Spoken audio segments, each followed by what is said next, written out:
Halo, hari ini kita akan belajar mengenai kehidupan manusia praaksara, yaitu pada masa zaman Paleolitikum, Mesolitikum, dan Neolitikum. Maka yang pertama adalah ketika kita berbicara mengenai corak kehidupan manusia praaksara, maka tentu saja kita tidak bisa menyamakan kehidupan itu dengan kehidupan manusia pada masa ini. Ada perbedaan yang sangat jauh, ada perbedaan yang sangat menonjol dari corak-corak kehidupan manusia praaksara dengan kehidupan manusia pada masa ini. Jelas manusia praaksara itu belum mengenal tulisan. Tidak bisa kita perbandingkan corak kehidupan mereka dengan kehidupan zaman sekarang ini. Bagi yang pertama adalah mengenai corak kehidupan manusia Paleolitikum. Ini sering disebut dengan masa berburu dan mengumpulkan makanan. Kenapa masa ini sering disebut masa berburu dan mengumpulkan makanan? Di mana masa Paleolitikum adalah masa manusia yang hidup pada masa itu harus hidup dengan berbagai tantangan alam yang sangat liar. Masa Paleolitikum adalah masa adanya kehidupan manusia di Indonesia. Jadi artinya ini adalah cikal bakal bahwa kehidupan manusia itu sudah dimulai. Maka tentu corak kehidupan mereka adalah sangat sederhana. Disebut mereka masih berburu dan mengumpulkan makanan tingkat sederhana karena mereka masih mengambil apa yang ada di alam.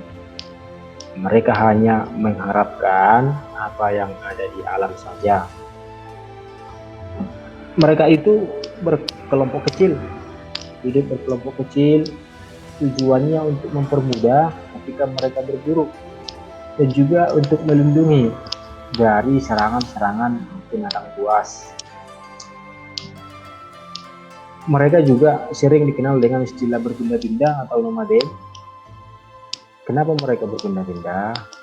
Ini adalah faktor makanan di dalam satu wilayah yang mereka tinggali itu sudah habis, maka mereka harus mencari ke tempat yang lain yang menyediakan sumber makanan karena mereka belum mampu mengolah ataupun menghasilkan makanan, masih mengumpulkan saja apa yang ada di alam. Untuk manusia pendukung yang hidup pada masa ini adalah manusia Pithecanthropus, manusia kera yang sudah berdiri tegap, yang sudah bisa berjalan dengan tegap, dan juga manusia wajak. Itu untuk corak kehidupan dan manusia pendukungnya. Untuk hasil-hasil budaya, ini bisa dilihat, ini yang disebut dengan kapak perimbas. Ini adalah hasil budaya yang ditemukan di Pacitan, disebut ini hasil kebudayaan Pacitan. Adalah kapak perimbas. Hasilnya masih sangat sederhana, ini masih batu yang ditajamkan sehingga bisa dipergunakan untuk keperluan untuk memotong ataupun untuk membunuh hewan-hewan buruan dan untuk mengambil keperluan-keperluan dari alam. Ini pahat genggam ataupun kapak genggam, masih sangat sederhana bentuknya. Ini juga masih sama saja sebenarnya, ini hanya dari dua sisi yang berbeda. Kalau kebudayaan Ngandong itu sudah ada alat penusuk dari tulang. Ini sebagai alat penusuk.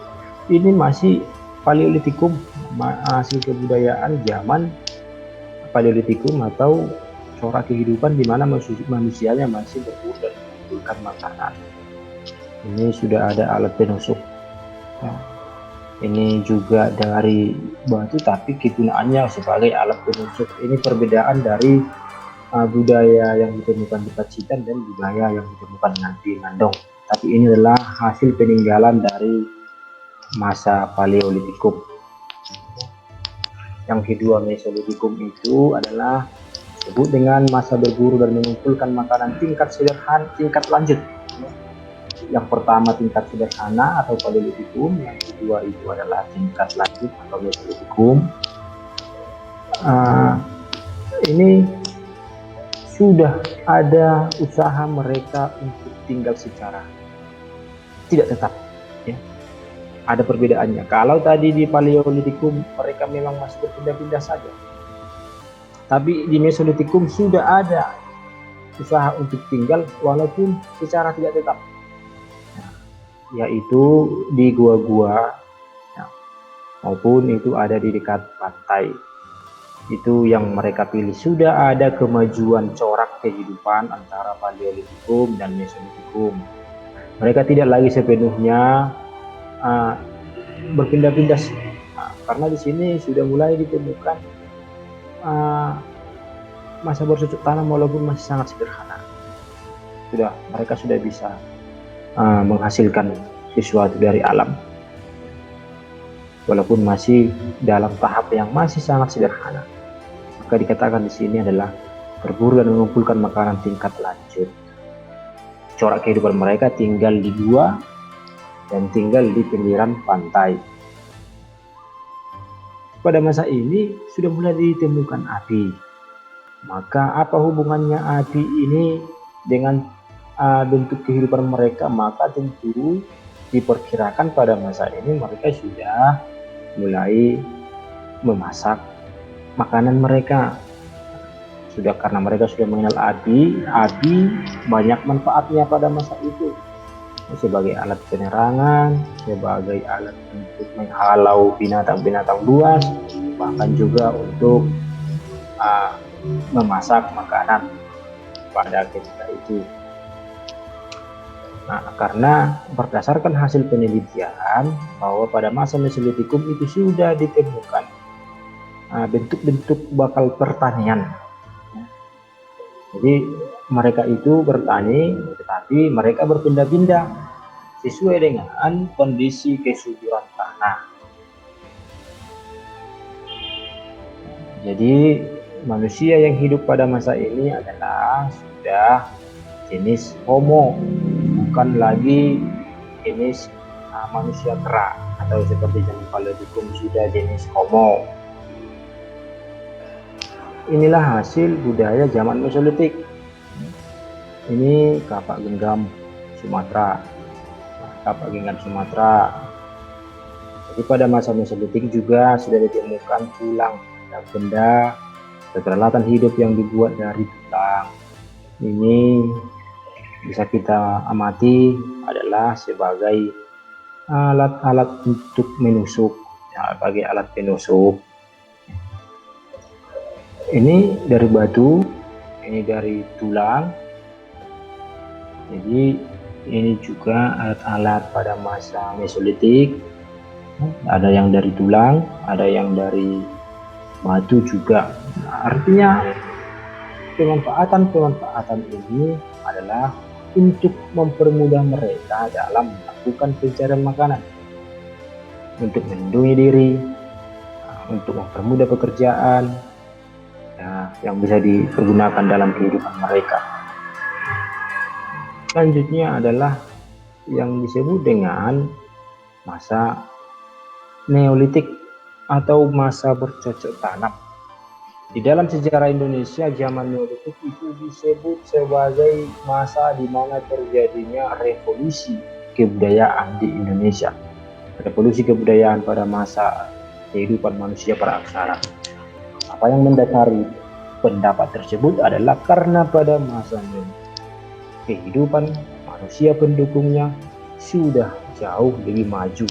Mereka bukan lagi hanya mengumpulkan makanan, tetapi sudah mampu menghasilkan makanan. Itu perbedaannya, ya. Kenapa dikatakan zaman Neolitik terjadi revolusi kebudayaan? Karena pada zaman Neolitik mereka sudah mampu menghasilkan makanan, yaitu dengan bercocok tanam. Siapa yang hidup pada masa ini? Yang hidup pada masa ini adalah manusia pendukung yang datang dari Yunan, yaitu yang menjadi nenek moyang kita yang disebut dengan Proto Melayu atau Melayu tua. Mereka datang dari Yunan, Cina Selatan.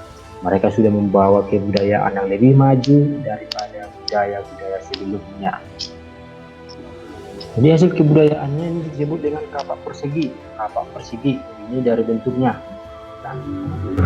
dan kapak lonjong ini dari bentuknya bisa kita kenapa ini disebut kapak lonjong ya, karena memang bentuknya lonjong. Kenapa ini disebut kapak persegi ya, karena dia terbentuk dari ini semua adalah dari batu ya, dari batu.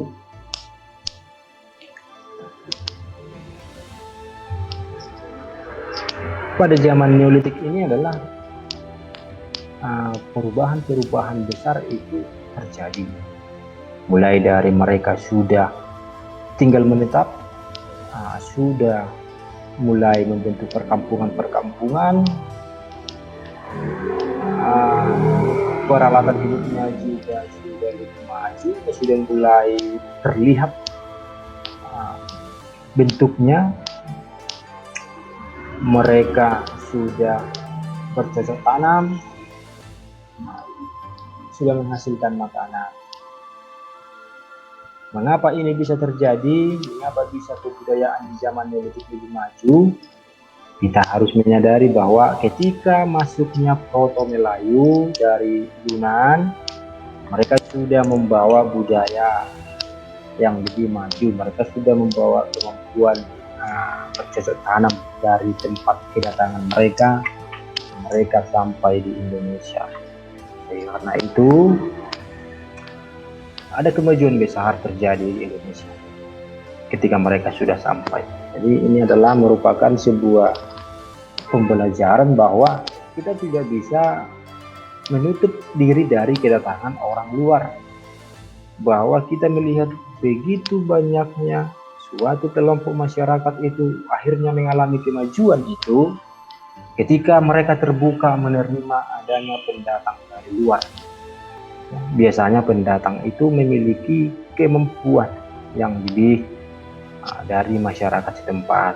Inilah yang sering terjadi, misalnya mengapa Amerika menjadi seperti itu kan karena adanya pendatang dari berbagai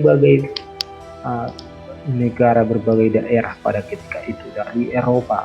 Mereka semua bergabung di Amerika yang kita kenal sekarang. Kalau masyarakat asli Amerika itu bukan seperti Amerika yang kita lihat sekarang. Jadi banyak kejadian-kejadian seperti itu. Sejarah membuktikan itu, bahwa kita memang harus terbuka kepada kedatangan orang lain dari luar untuk kemajuan daerah itu. Kita harus belajar bahwa manusia purba itu mereka sanggup bertahan dengan alam yang masih liar, dengan pengetahuan yang masih cukup adanya rendah, yang masih sangat rendah, dengan berbagai peralatan yang sederhana, tetapi tantangan alam yang sangat besar, tapi mereka mampu untuk bertahan.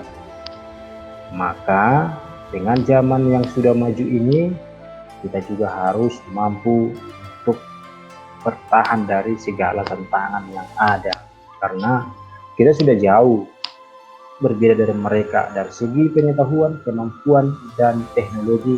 Kita sudah lebih maju dari mereka, maka kita juga harus mampu bertahan. Demikian.